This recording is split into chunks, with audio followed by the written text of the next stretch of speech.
కళ్యాణంలో ఎవరెవరికి వచ్చారు.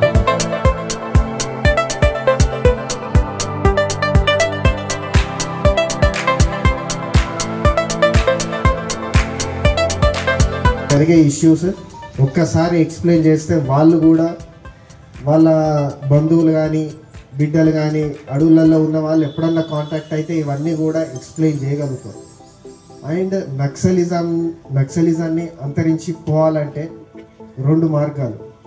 ఒకటి, మనము సెక్యూరిటీ ఫోర్సెస్ పోలీస్ని యూజ్ చేసి అడవులలో కూమింగ్ ఆపరేషన్స్ కావచ్చు. రెండోది, ఇక్కడున్న ఇంటీరియర్ ఏరియాస్ని ఎంత బాగా డెవలప్ చేస్తామని. సో నేను ఎప్పటికి కూడా అదే జిల్లా ఎస్పీ అయినా కూడా తెలంగాణ ప్రభుత్వం అయినా మేమందరం కూడా మా మెయిన్ ఫోకస్ అంతా కూడా మిమ్మల్ని ఏ రకంగా మార్చాలని, మీ ఇంటీరియర్ ఏరియాస్లో ఎటువంటి డెవలప్మెంట్స్ తీసుకొని రావాలనేదే మాకు మెయిన్ ఫోకస్ ఇష్యూ అది. సో దాని మీద ఫోకస్ చేస్తున్నాం కాబట్టి మనకు సరెండర్స్ ఎక్కువ వచ్చినాయి. నాకు 2-3 పెద్ద ఎన్కౌంటర్ల కంటే కూడా ఎంతమంది సరెండర్లు అయినరు అనేదే ముఖ్యం. ఎందుకంటే సరెండర్ల మీదనే మా ఫోకస్ ఎక్కువ, దానికి ఎక్కువ కష్టపడాల్సి వస్తుంది. మిమ్మల్ని చూసి ఇంకో 10 మంది మారిందనుకో మాకు కూడా ఈ ఇంటీరియర్ ఏరియాస్లో చేస్తామన్న ఒక సాటిస్ఫాక్షన్ మాకు కూడా కలుగుతుంది. అండ్ మీకు అందరికీ తెలుసు, ఈ ఇంటీరియర్ ఏరియాస్ మేజర్గా మన భద్రాద్రి కొత్తగూడెం జిల్లానే తెలంగాణ రాష్ట్రంలో హైలీ ఎల్డబ్ల్యూ ఎఫెక్టెడ్ ఏరియా. దాంట్లో కూడా చూసుకుంటే మనకు భద్రాచలం సబ్ డివిజన్, చర్ల, దుమ్ముగూడెం పోలీస్ స్టేషన్స్ లిమిట్స్ ఏవైతున్నాయో ఇవన్నీ కూడా highly affected police station areas. దీంట్లో మనకు ఇంటీరియర్ ఏరియాస్ వరకు కూడా రోడ్ కనెక్టివిటీ ఉంది.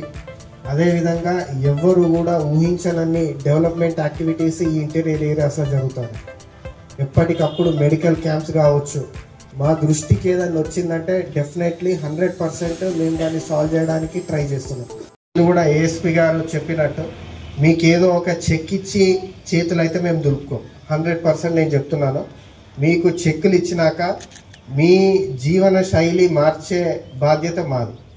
మీరు చదువుకున్న వాళ్లకు జాబ్లు ఎక్కడన్నా పెట్టించే బాధ్యత మాది. హెల్త్ రిలేటెడ్ ఏమైనా ఇష్యూస్ ఉంటే చూసుకునే బాధ్యత మాది.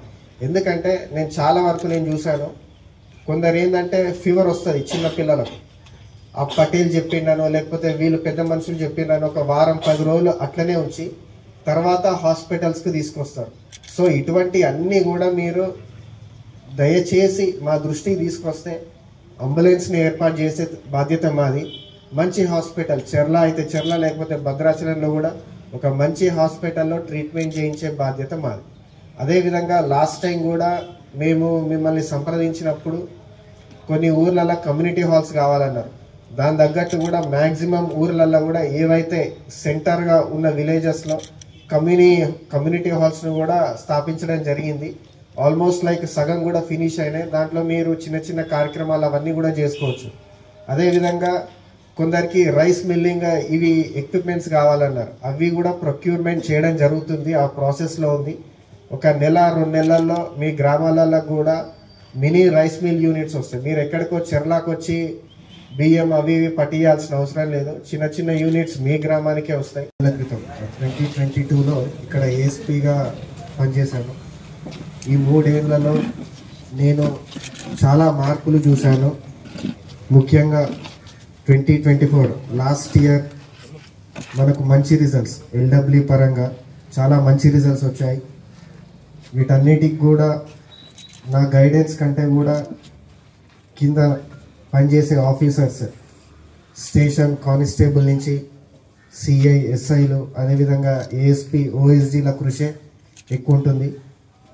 అంతేకాకుండా మేము చేసే పనులను ప్రజలకు చేరవేసే దాంట్లో పాత్రికేయ మిత్రులు పాత్ర ఎంతో ఉంది. మనందరి సమిష్టి కృషి వల్లనే ఇది సాధ్యమైంది అనుకుంటున్నాను. మనకు 2024లో 36 మంది సరెండర్ కావడం జరిగింది. 36 మందిలో కూడా టాప్ క్యాడర్ నుంచి మొదలు పెడితే మిలిషియా మెంబర్ వరకు కూడా అందరు కూడా సరెండర్ అవ్వడం జరిగింది.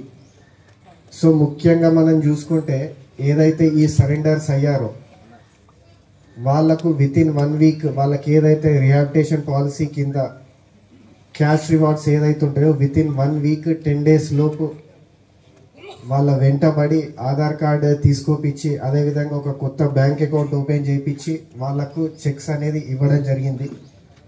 ఆ పాలసీ వల్ల కూడా ఏంటంటే చాలామంది కూడా బయటికి రావడానికి ఇష్టపడుతున్నారు.